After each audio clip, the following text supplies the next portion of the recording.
So thanks for clicking the link and coming to watch this video. I appreciate you taking the time out of your day to give me a few minutes to kind of give you my platform and what I'm all about. Really appreciate the Chamber for creating the opportunity for us to get these publications out there. I think that's important, and people that are taking the time to learn more about community government and the people that are proposing to take a leadership role, it's an important vote to make. So some of the questions that I got is, why do you want to serve as Kingsport, BMA or Alderman? And really that is, I want to lead Kingsport into the future. I spend a lot of time focused on the future, and I think that Kingsport being the model city, the future is very different than what it is today with the advancements of technology, smart roads, smart infrastructure, self-driving cars, drones, automated deliveries. All that type of stuff really is going to require quite a bit of forethought and engineering to be ahead. So I want to really bring that to the BMA, along with some of the economic variables that are out there right now. I spend a lot of time focused on those, and so I think the future is at least worth one of the 3 votes that are out there. If you get 3 positions to be filled, and I'm really the candidate that's kind of focused on that area. Why would it be a different or therefore a better choice? Because literally, my entire life has been based around technology. I got a degree in computer science, and I've written software, run a technology company. I'm an entrepreneur, and I spend, like I said, a lot of time looking to technologies that haven't even developed fully yet, trying to figure out how they're going to affect and change life. So I think that actually makes me a different candidate, and I think your BMA needs to be made up of diversity. And that's kind of what I bring to it. I'm not going to pretend to be the best candidate in all the scenarios. I'm really going to be the one that's applying technology and business and economics and a lot of future forethought. And some of the ideas I've got are bizarre, and they're kind of out there, and they might be strange to some. But the truth is anything, if you look at somebody 100 years ago and talk to them about, I say 150 years ago, and talk to them about cell phones, they would have thought, no way, right? No way we'll ever be able to walk around. My grandpa said the same thing when he used to work for Bell South, and that he saw cell phones just walking around with the computers in our pocket. He never would have believed it. What are my top 2 priorities that I hope to accomplish during my term?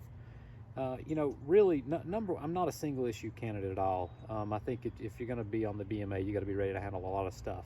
But right now, I think the most pressing priority is going to be how Kingsport emerges from the pandemic. This is a time of rapid change. We've all seen huge change in the past year. Whether we like it or not, it was there. We're going to see more coming, right? The economic change is going to be gigantic. We're going to see an influx of cash into society, I think, like we've never seen. I say like we've never seen before. We've seen a lot of money spent over the past year. But the way the feds are changing the way they're distributing money and trying to really regulate the economy, before they did it with central banks and interest rates, really. Now they're doing it with policy and injecting modern monetary theory out there. So I think this right now, my number one thing is, how does the city emerge from the pandemic? And we need to support our small businesses. We need more of them downtown, and we need to have a list of projects with dollar amounts tied to them about how we go after that federal funding, because the feds are trying to figure out how to get funding directly to cities, not going through the state avenue. They want it to go directly to cities, and they want it to be put to use fast. Whether we want it, and whether you agree with the policy or not, that's not the question. They're going to probably push this through, is what it seems like. So having a plan to go after that money, use it, and inject it into our economy and grow our economy locally is what's really important to me, is issue number 1. Issue number 2 is it goes back to being ready for the future. I mean, I think that's a long-term plan that I've got, is really working with the city manager and all the other people, really trying to say, okay, these are things that I think are coming, like vehicle to infrastructure technology, where your cars are talking to roads, and our roads have to have smart sensors and be intelligent, because people are going to expect cars to drive themselves. With these shared vehicle technology, I can't remember the acronym for it, but you're going to be able to basically let your car can turn into a taxi and become a revenue center. Well, we're going to have automated taxis in the city, so making sure that the city's ready for that. CATs will have to be ready for that. I mean, we'll have driverless cars out there. They're already doing it in Jacksonville, Florida. I personally know the guy that's over that program. I went to school with him, and so they are already doing these autonomous things down there. So how does the city get ready for that kind of progress and movement? Because do we want to be in New York and all that? No. But are people going to expect the modern day conveniences they can get at other cities in our small towns? Yes, they're going to expect that. So I think that will be something it's a modern day convenience of life that we're going to have to be ready for, and the city needs to plan for it now. And honestly, it'd be good to go ahead and start putting that infrastructure in place, because the city's 100 years old. We're rebuilding a lot of stuff now. So why don't we at least put the conduit in the ground, or the wire in the ground, whatever it's going to make it ready. I don't know if it's going to be conduit or not, but really be ready for that, and then have our budgeting lined up to do those projects to be really attractive in the future on modern transport. And I'm talking about drones that'll be, people will be, I think in 10 years, you're going to see people going to and from large cities, 200 to 300 miles away through drones. I don't think you'll get on airplanes. I mean, I think it'll be that convenient to where you'll go downtown, or it'll come to your house. You'll hop in a drone, and 45 minutes to an hour later, you'll be in that other city, and then you'll be back by nightfall. Airplanes will be for longer distance travel, is what I think they'll be for.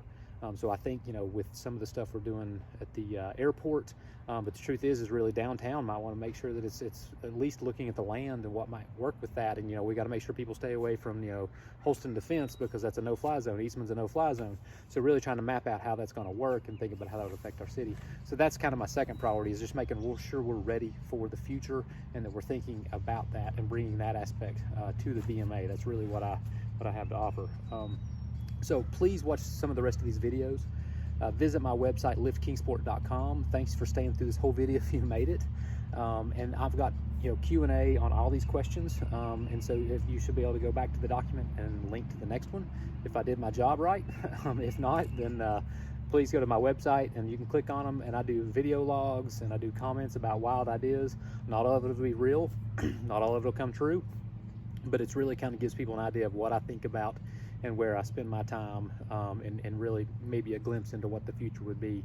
So, if you really, I think you got three votes for Alderman, and if you've got two candidates to love, fantastic. But if I'm not on the list of the top two, that's okay.